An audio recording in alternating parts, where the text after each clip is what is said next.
friendly neighborhood PhD, and you're listening to the TYE POD. Well, hey, everybody, it's another episode of the TyePod. Today, I'm excited to be joined by Tony Jacobsen, who is an author and disability advocate. And I know you're also a coach with a program called Unbreakable. So I'm looking forward to asking you about that as well, kind of finding out how you started it, your journey to get to that point. But it's great to have you on. Thank you so much for having me. It's exciting. I've been following you and watching the journey, and it's just really great to be part of it now and get to speak to your audience too. Right. I know that our community is, really close knit. It seems like on the social media side, even if we haven't met directly, it's like this kind of common thread, I think, that goes through the whole group. So it's pretty cool. Yep. But I wanted to ask you first kind of an icebreaker question. And I actually just found out that you're kind of a DJ. Is that something that you do a lot, or is it a hobby? Or yeah, I've been a DJ for many years. I got into music as a kid and got into hip hop and DJing around, gosh, I don't know. It was the 80s. It was the late 80s. And so I've been professionally DJing since like about the mid 90s. So yeah, I've been DJing through everything that I've done. DJing and music has always been a foundation of what I do. So yeah, I play and I spin. I have a show called the Unbreakable Mix Show, and I have an Unbreakable radio station that plays that's replays cool. of that all the time. And so yeah, I love DJing. I love getting out there and just playing for folks and getting people moving in a new way. Yeah. Well, I definitely appreciate the music side. That's always been kind of a big deal for me too. So that's really cool to find, when someone's like that, equally passionate or more even about it. Yeah. But as far as like music wise, though, like, is there maybe a song or two that's kind of like carried over with you through the years with like your journey that connects, or is there maybe one more recently that you feel, particularly like drawn to? Any specifics? That's a good question. I would think, if anything, so I'm a huge LL Cool J fan. Nice, for anybody that doesn't know LL Cool J, I don't know if you don't know him, but everybody should know him by now. You may know him. He's been everywhere. Yeah, you may know him as a TV actor on NCIS or whatever his show was. But for me, he's a rapper, and so I think when I think of music and any song that I love that like gets me hyped and really connects me to even my movement, is "Mama Said Knock You Out."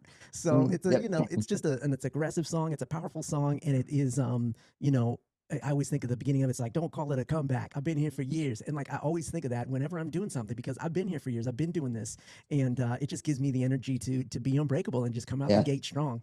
Yeah. I love that. Especially the, kind of those beats that kind of really get you going, whatever genre it is. Like, I've always been, like into that, like lyrically, obviously that's, is interesting at times, but if the beat and the rhythm and everything is good and you're feeling it, it's hard to replicate that with anything. Absolutely. So music is universal, and music can take you to another place. So it's always good to have music in the mix. Absolutely. Yeah, definitely agree with that. But that's a good song choice. I think eventually I'd like to make like a playlist of, all the TyePod guests and make like a shared Spotify or something. So maybe that will be in the works soon. That'd be so cool. I would definitely love to listen to it. Yeah, that'd be pretty great. Yeah. But I did want to like dig into a little bit of, kind of your backstory. I know that you have osteogenesis imperfecta. I looked up a little bit on that, but if you could just share kind of what your experience was with that, and was it like a diagnosis you had at a certain age, or what was that process, kind of like? Yeah, so osteogenesis imperfecta, or OI, it's also known as brittle bone disease. And so I was diagnosed probably about a year and a half after I was born. I was born with it. It is a genetic disorder. Now, nobody in my family has been recorded with it, so they're assuming that I'm a spontaneous mutation, which can happen. And so I was diagnosed with it early, after having a few breaks early on. It's because I broke my leg first time when I was like a year, and then a year and a half. And then at that point, immediately they started checking into seeing what was going on with me. So I was diagnosed with OI early. And like I said, it's a genetic disorder. So throughout my life, I've broken just about a little over 75-ish times. I like to say it's 75-ish because you lose count at some point. I can't even imagine. Yeah. And so, I've broken about 75-ish times. I've had surgeries to have metal rods put into my bones. Yeah. And so I've got I've got rods in both of my femurs, both of my tibias, so in my leg bones, in the long bones. And then I had other surgeries to like reset bones and take those in and out. I think it's about 12 surgeries that I had. And so, I mean, that's pretty much the OI story. And so, but I have type 1 also. I want to make that clear too, because there's basically there's 18 types, but we kind of classify it as the major 4. Type 1 is a mild form. Type 4 is more mild, and then 2 and 3 are more severe. And then after that, it's some sort of variation of those 4. Yeah. But I have type 1, which is one of the more milder forms. Okay. It's always interesting to me too, with like all the different, kind of diseases or disorders that are going around, that there's so many different ones. Like the more we know, they can be subdivided, into every clinical or doctor specific, I don't know, criteria or whatever, and I know that with my muscular dystrophy, it was kind of that way too. And there's like 40 types of like semi-related things. And it's Yeah. just, the more you learn, I guess, the less you know about It everything as a whole, it feels like. Yeah, it really is. There's always like a little offshoot, right? There's Yeah. always some Yep. little variation. For me, it's all about the severity of it, I think. Right. I don't really think of our community OIers as like types necessarily. It's more Right. the severity. Because even for me, type 1, there's others that have type 1 that have broken 200 times and Mhm. some that have broken only once or twice, Mhm. So it really just depends on the Very severity of it. individual based. Mhm. Yeah. Yeah. So like through the years, what was it like as far as, were there like treatment plans or like ways to sort of create a maintenance program or anything like that to kind of protect, the bones from breaking? Yeah, for me, when I was growing up, I'm 54, so I grew up 70s, 80s. That's when I was a Yeah. kid, and during that time, it was really about looking at the hardware. So that's why I do have hardware right now, Yeah. and that's mostly to stabilize the bones. So if they do break, there really wasn't much as far as research for pharmaceuticals at that time of what could help. Later on, things have started to progress, and now a lot of kids and even adults are taking bisphosphonates, which are pharmaceuticals. Those are meant for folks with osteoporosis Mhm. and the such. But they discovered, okay, can we use some of these to help with the bone modeling in OIers? So Yeah. there's been a lot of research and studies, and kids are starting to take that now and seeing some positive things from that. But for me, it was really just about don't do too much, and we're going to put some rods in and help to keep the bones a little bit more stable. Yeah. And that was about the treatment plan. Yeah. And I guess, is there anything now that's, come up that you have incorporated, as more is learned that's kind of help you manage it? Yeah, so for me, the biggest thing has been my nutrition, my fitness, and my Okay. mindset. So those three things have been a game changer for me. I'm sure we're going to talk about it because I talk about it in Oh my yeah. books and stuff. And it's like now that I'm older too, and have gone through what I've gone through, I've Mhm. seen the drastic changes that movement can have for OIers. And so that's part of my mission, is to make sure that that gets instituted as a priority for folks that have OI and other Mhm. chronic conditions and disabilities and the such. So because I've seen the results of what, proper movement, good nutrition, and really, positive mindset can do, Mhm. as far as making sure that we're living the highest quality life that we can.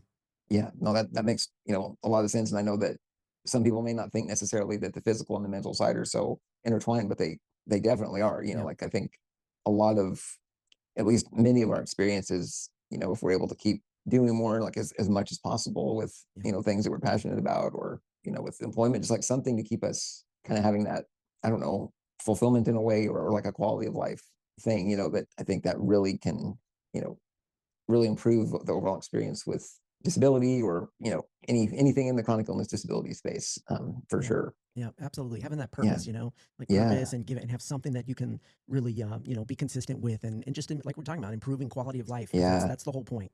Yeah, absolutely. And so with I guess OI in your specific case, like, is it something that's progressive, or is it just something that's kind of there and you manage it?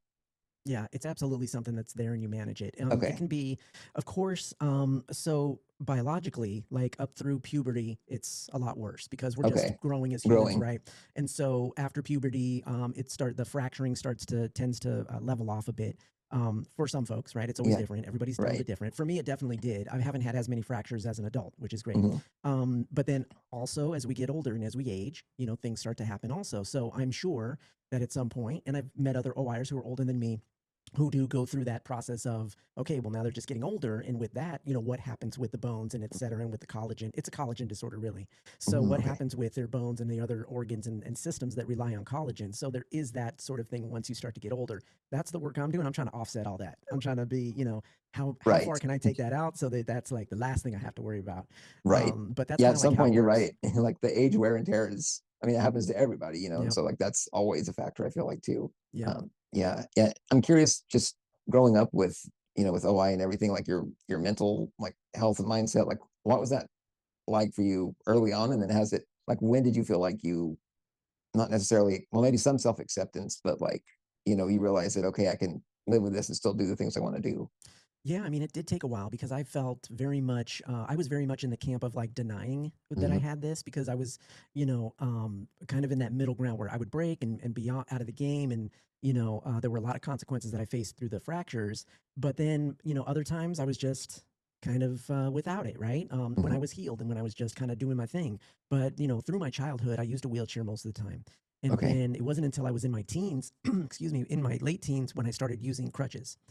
And so there was a progression to that. And then it wasn't until my early 20s that I actually started walking on my own without any mobility device. That's So interesting. it was a progression for me as far as just learning about my body. And then also, but mentally, it was always in the back of my mind, but I always tried to pretend that it wasn't a big deal. And so it really wasn't until I went through like my big kind of physical transformation later on in my early 40s, that's when I really like decided and chose really to embrace it fully, because I Mhm. understood at that point that without embracing it, I wasn't going to be able to progress how I wanted to. It was really Right. holding me back the way that I had thought about it up until then. So mentally, it would, like I said, it was just always there, but I always tried to think of it as it's no big deal. Right. Right. But I mean, now obviously, like you know, learn to give it, I guess I don't know about respect is not the right word, but like to Yeah, yeah. acknowledge that it's there, you know. But yeah, that's really interesting though that you know, went from wheelchair to crutches to walking again. And in my case, it was kind of the reverse, you Hmm. know, and so that's an interesting, I guess, dynamic to think about, you know, like growing up through your life if you're going one direction or the other, I guess. Yeah. But that had to feel pretty liberating, I would think, though, when you were able to, you know, start walking with everything. Like, what was that? Was that more? Was it like independence all of a sudden that you had never had? Yeah, it was a really funny situation because Yeah.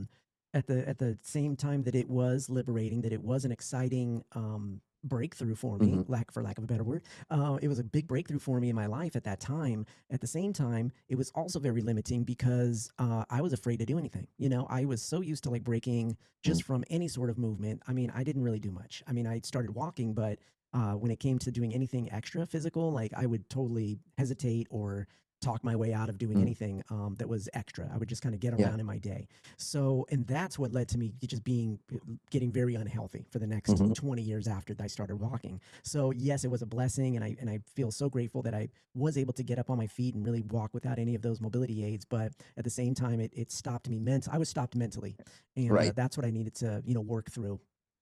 Right. And so, how did you proceed to work through it? Like, what did that look like? When did you start using certain tools, you know, that maybe helped you along the way?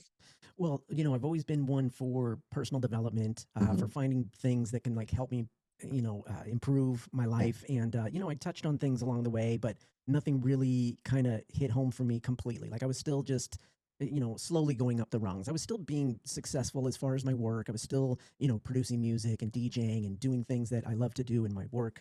I was in entertainment, in the film industry and TV Mm. industry and production. And so I still was doing a lot of things, but always physically, there was always that blockage. There was always that thing. And especially, through 20s and 30s, I was very much in the denial where it was like, I didn't want to talk about my disability at all. And Yeah. so for me, it really came down to, when I was about to hit my 40s and I was in the worst shape of my life and health Hmm. wise, just everything was not good.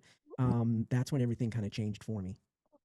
Wow. Well, that, you know, going to that point up to your 40s, I can imagine that would be, you know, I guess difficult in a lot of ways to, you know, figure out how to adapt and adjust and overcome kind of those years of denial. And, you know, and for me, it was almost, I think about toxic positivity was a thing that maybe, you know, I had experienced early on. And then you have to realize, well, you know, positive attitude and positive mindset doesn't necessarily mean you don't have the negatives, obviously. So it's just this juggling act, I feel like, and it never totally goes away. I don't think. But I'm curious, I do still feel like in the back of your head some days where, you know, it's more challenging still to, you know, to deal with everything with that, with OI.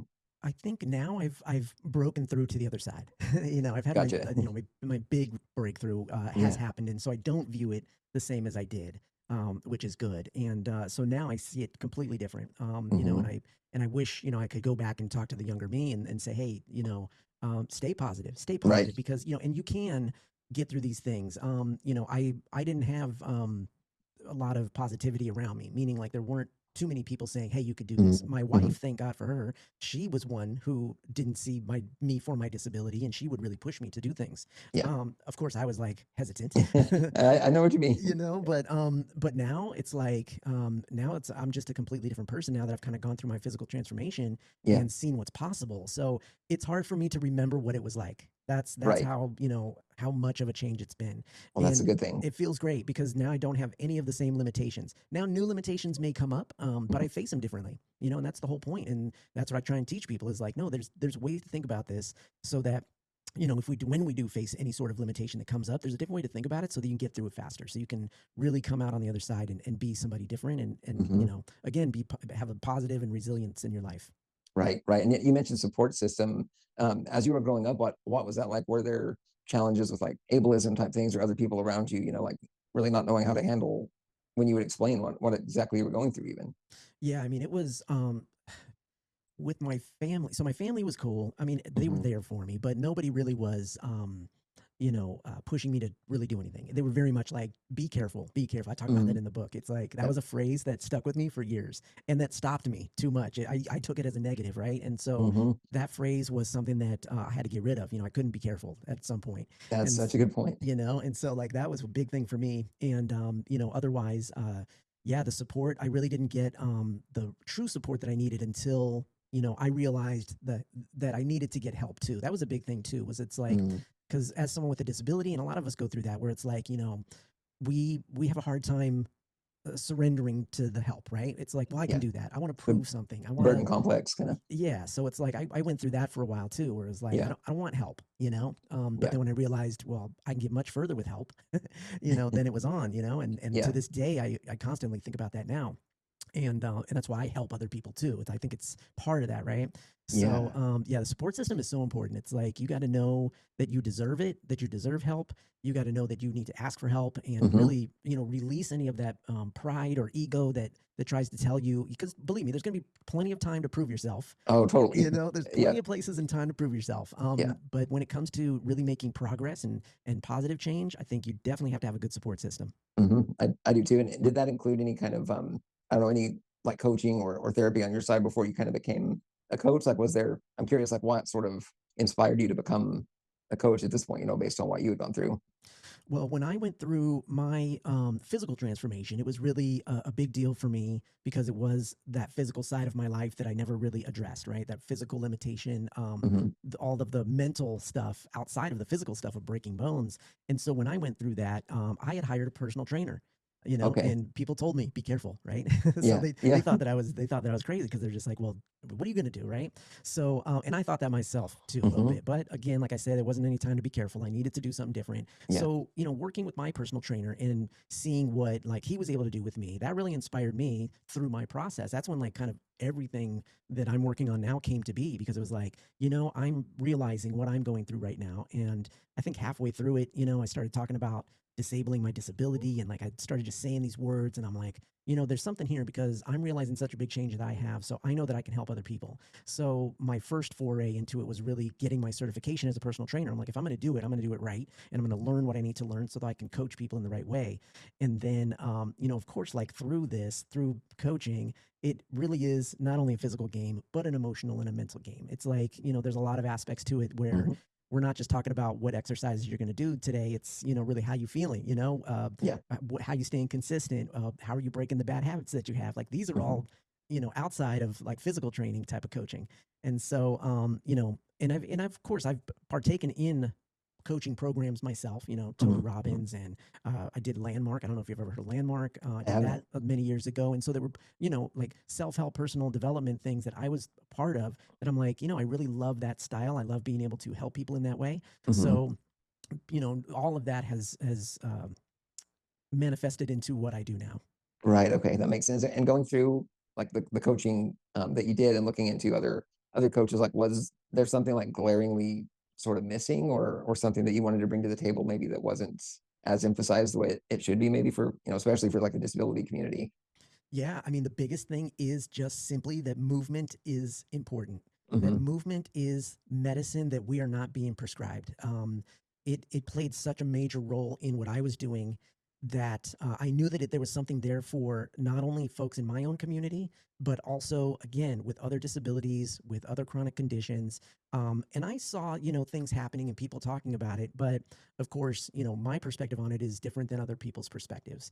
And so I was like, well, this is where I'm going to fit in. This is where I can talk about it. Movement is for everybody. I'm going to meet you Yeah. where you're at.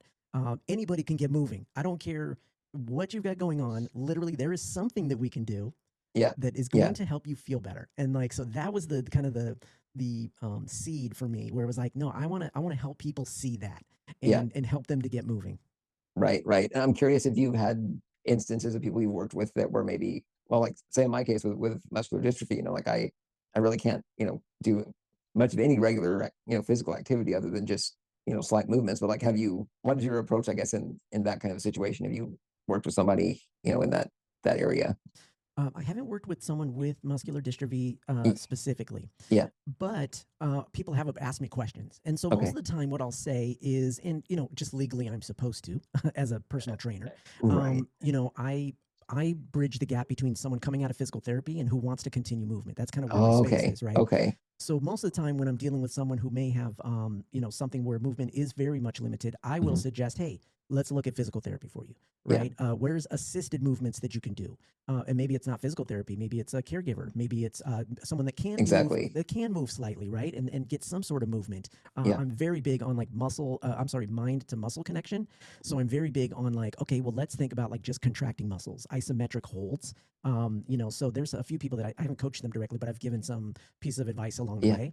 And I'm like, just let's just work on like, can you work on contracting your bicep muscles? Like just sitting there or laying there. Could you put your Right. mind into the muscle and really make that connection? Because that's how the muscle fires anyway.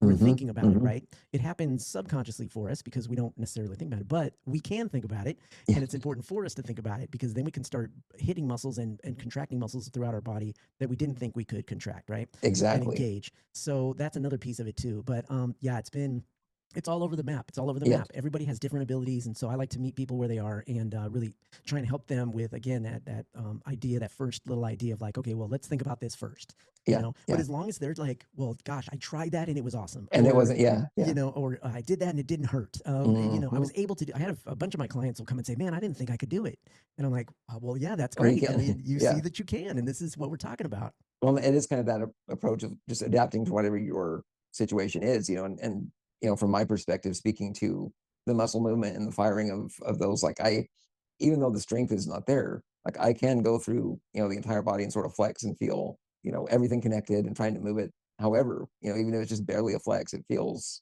like movement to me, Yep. and so like between that, and in my wheelchair being able to, lift my feet up and down, all that kind of stuff, like I feel like that does make a huge difference. Just whatever movement you're able to do, it's got to help Yep. for sure. And then And like if it doesn't, the muscles atrophy, and then there's a whole host of other things going on. yeah, and that's a big thing too. Is there's with every condition, there's going to be some, just realizing that the movement will help in some way. Yeah. Because a lot of people are just like, well, movement's not going to help me. That's what I used to think. Yeah. Movement's not going to help me. It's going to make things worse. Well, it's the be But careful thing again. yeah, but it's Yeah. like, look, we're going to do it properly. We're going to do it safely. We're going to do it in a way that is meant for your body. For me, like when we Mhm. say adaptive fitness, it's really not us adapting to the move. It's the move adapting to us, right? We Mhm. want to say, well, I'm going to take whatever move it is, and I'm going to move my body in the way that it's supposed to move, and still work that muscle that's supposed to be worked. Yeah. So, all my Yeah. clients, we all move differently, and that's totally fine. The point is, we're moving. Right. So, Exactly. that's Exactly. that's what it's all about. It's that Yeah. breaking down that barrier so people see that there is an option. That those barriers are, I mean, they're sometimes you don't know that they're even there Yep. until you sort of start trying to address the issue. And yeah, so like I respect that too, because with physical therapy as a kid growing up, like I had muscle, contractures that if they're hyperextended or something, like it would set me back for, weeks. And so I would have to weigh the, decision to keep going with PT or not. And it's just I don't know, it's a constant journey to kind of figure out what works you know, until you figure it out. Yeah, and that's it. You do have to keep experimenting. And PT is Yeah. great. Yeah. Physical therapy is great, but it does have its limitations also. And True. so it really does take our own personal journey of knowing and learning about our bodies, and what we're capable of doing. And of Mhm. course, we have to have that willingness to push ourselves too, True. which is very something I very much had to learn. And someone with any disability, like you said, you could get injured in certain moves. So it's really about learning your body and saying, okay, I know this is an injury, but I got to push myself a little bit, and can I make Mhm. myself Mhm. stronger, and can I do this a little bit? And so it's a progression no matter what happens Right. and what you've got Absolutely. going on. It's a progression. Yeah. Yeah. That's such a good point to think about, I think. And then I wanted to ask you about like the whole idea of Unbreakable, how that got started, and kind of your decision to go into that sort of work. Yeah. So with Unbreakable, the word, of course, was within my community because, Mhm. broken bones and everything. A lot of people talk about being unbreakable. And Mhm. for me, it was like, it just kind of hit. I was like, I love the term. I'm going to embrace it. My unique marker is it's a hashtag Unbreakable.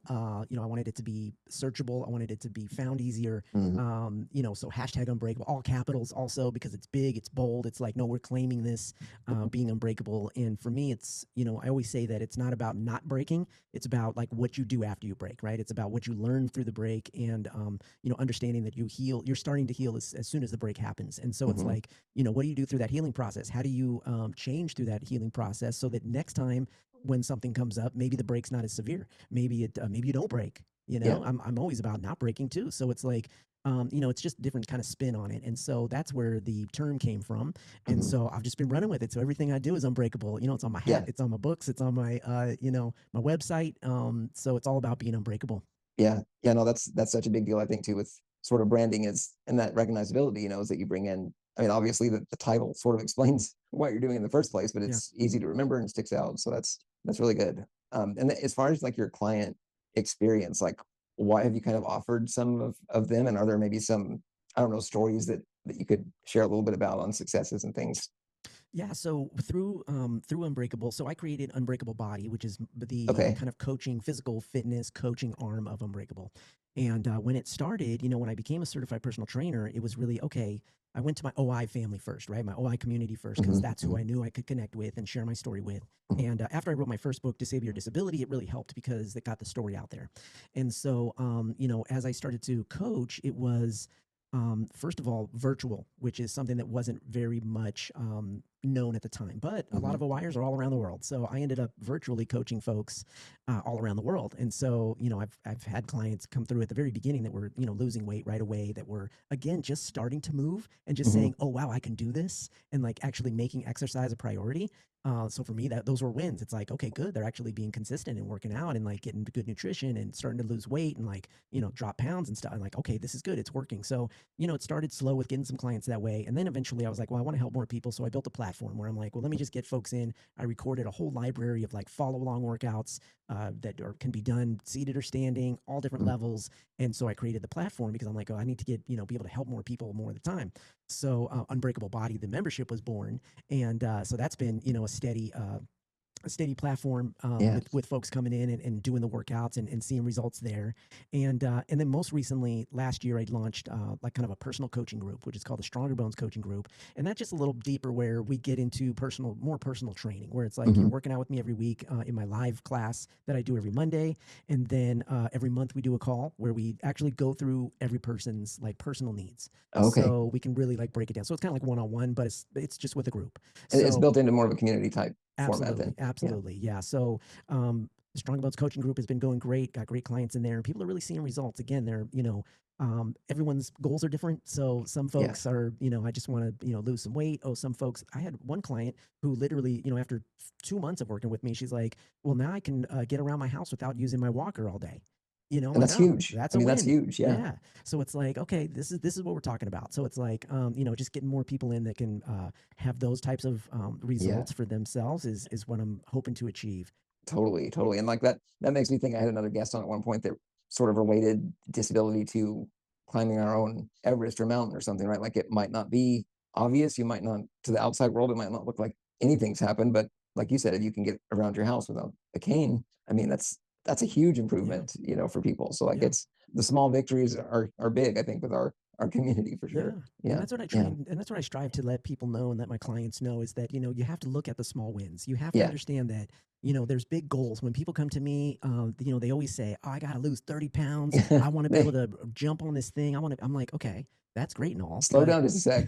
Yeah, I'm like, how about you just work out for the rest of this week? Let's try that. Yeah. Right. And so there's these small wins, and I always try and celebrate my clients and like have them celebrate themselves too. Like really try and teach people you have to celebrate the small wins so that you can prove to yourself that you can achieve these things. Right. And it's for you, not nobody else, right? Absolutely. It's for them. It's for you personally. And once you start to see, oh, I can achieve this. I can work out these 3 days this week. Great. Okay. I did it for a month. Awesome.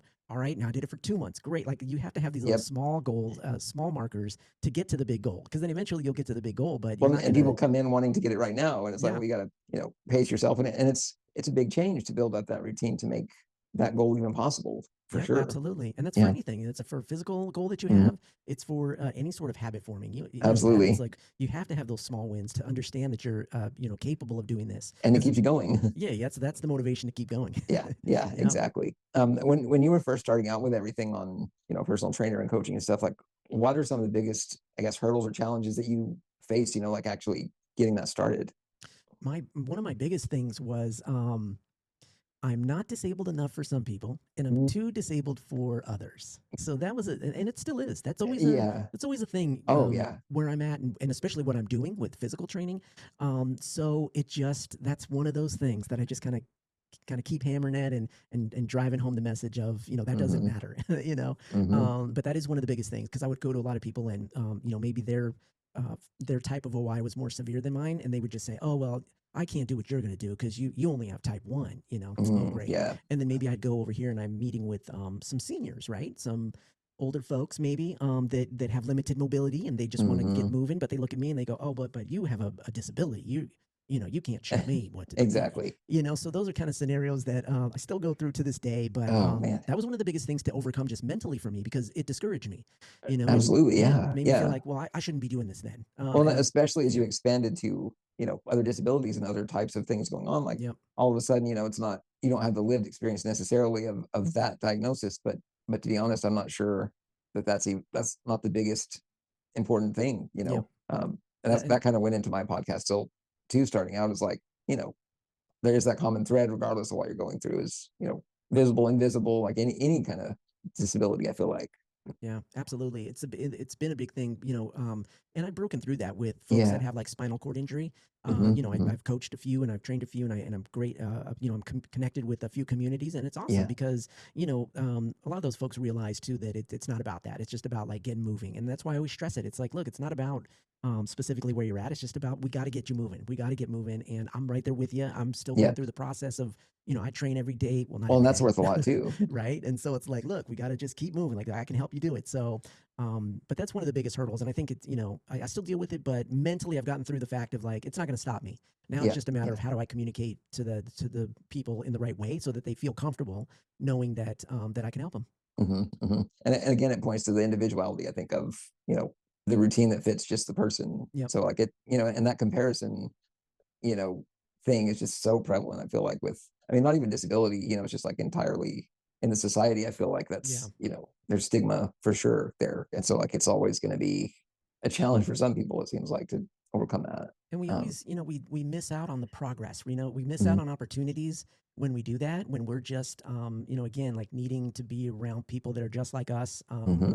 that don't have a different viewpoint. That when you think that someone, because even in my own community, in my OI community, we go through that, and it's the weirdest thing. It's like, oh, type 3 or type 1. I'm like, oh my gosh, guys, we all have OI. So Right. I continue that to push that conversation of like, let's just talk as a Yeah. community. We all have through lines, and then through the disability community, guess what? We all have through lines, and Yep. there's things that we can talk about and connect on. So yeah, that's And it's like, move on from the details that, aren't going to change or improve yep, your situation. Yeah. yep. Yeah. I'm curious I wanted to ask you about your book too, because you mentioned you shared that sort of, was it right when you were starting coaching or kind of right before? Like Yeah. what did you So want to tell with that story? well, it was great because a few years before the book happened, my wife had said, "Oh, you got to write a book," and then my mom was saying, "Oh, you got to write a book." Like a couple of people were telling me, "You should write a book. You should write a book." Mhm. Mhm. And because I've always been into writing through entertainment, I've written like some spec screenplays and short stories and whatnot. And through my entertainment career, I've written things. And I've always felt like I wanted to write a book, but I always felt like I didn't have a story. I'm like, well, I don't know what the story is. And so for me, once I went through my big physical transformation, it Mhm. was like, okay, I've got my story now. I've got, and Disable Your Disability, Live the Healthy Life You Deserve, which was my first book. It really does chronicle the physical aspects of my life. So, the first half is a memoir where I'm kind of talking about what physical movement meant to me Mhm. and kind of how I progressed through it through my life. And then I talk about my breakthrough and my transformation. And then I talk about becoming a coach. So I wrote the book, and coaching kind of happened at the same time. And then the second half of the book is a how-to. So I really give you ideas and ways to actually start to move, right?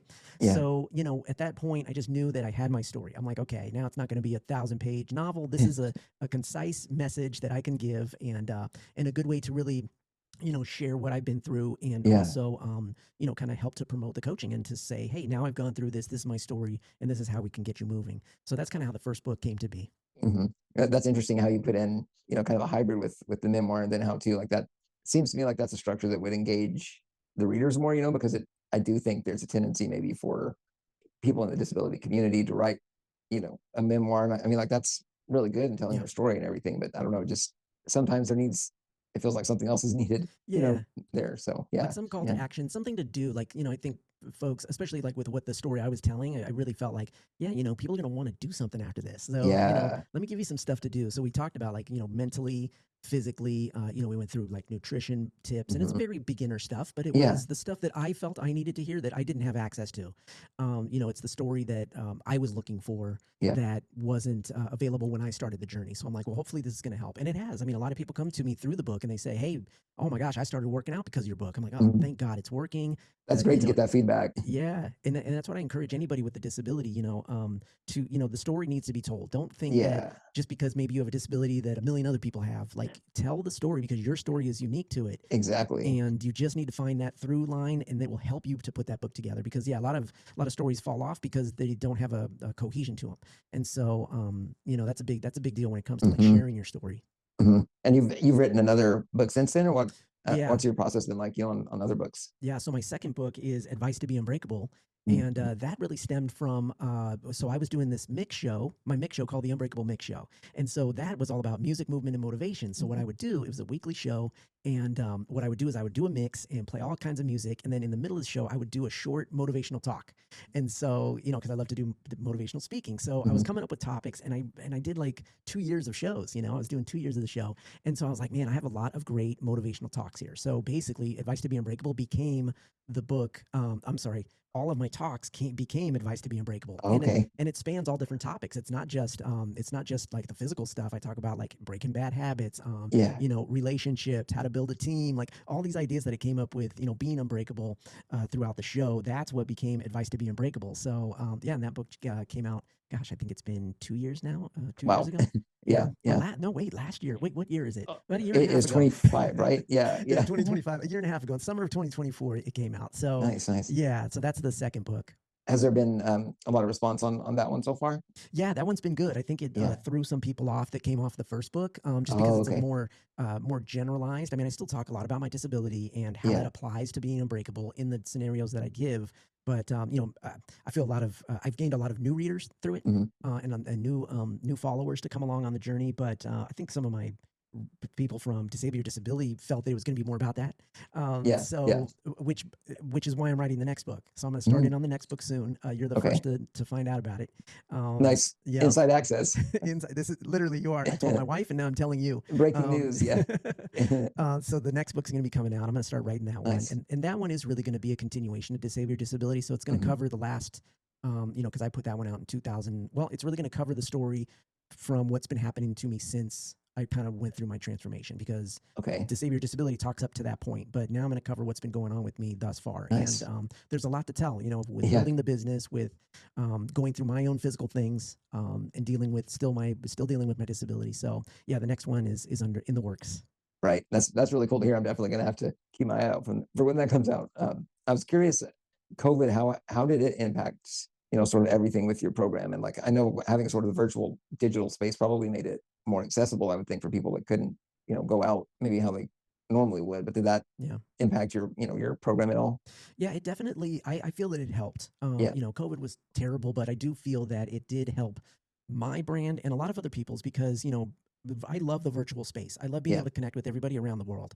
And, there's a wave of people now saying, well, in person is the way to go. In person is the way to go. And I Mhm. definitely feel that is good. We definitely want to get in person and see people Mhm. face to face, but you cannot discredit what virtual has done. Definitely not. And, the pandemic really taught people that it is important and it is a way to stay connected and get connected. And, and it got people up on their tech game too, right? They had to learn how to use Zoom Yep. and how to use Google Meet. Well, they had the And downtime too for a little while, maybe to right, get they it out. could Yeah. actually spend time doing it. Yeah. Yeah. And so for me, it definitely helped the brand and helped my coaching, because more people just understood, oh yeah, this is virtual. And then, Yeah. I built it to be virtual. So it was really good, because more people were willing to say, oh yeah, this is great. A cool virtual platform. I can do the videos anywhere. I can work out from Mhm. anywhere. I can connect with Tony on Zoom. This is great. So during that time was definitely a growing spurt for the platform. Yeah. Yeah. It was really nice to see, just in general, I think, like society realizing, that it was an option, because I've been using, Skype for my graduate school research like years and years Yep. ago, and now it's like, oh, okay, now the rest of the world is,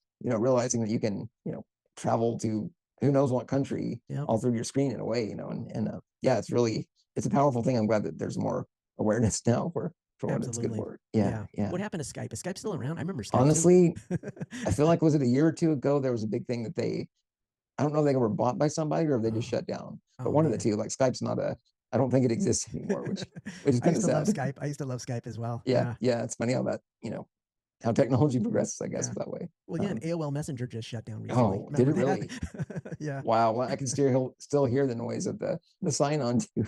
Yeah, yeah, Absolutely. yeah. The 80s and 90s that's fun times. Yeah. Yeah, yeah. Well, Tony, I sure appreciate the time, and I wanted to ask you how people can get your information and connect with you the best way. Is it through website, Instagram, or just kind of wherever you're located?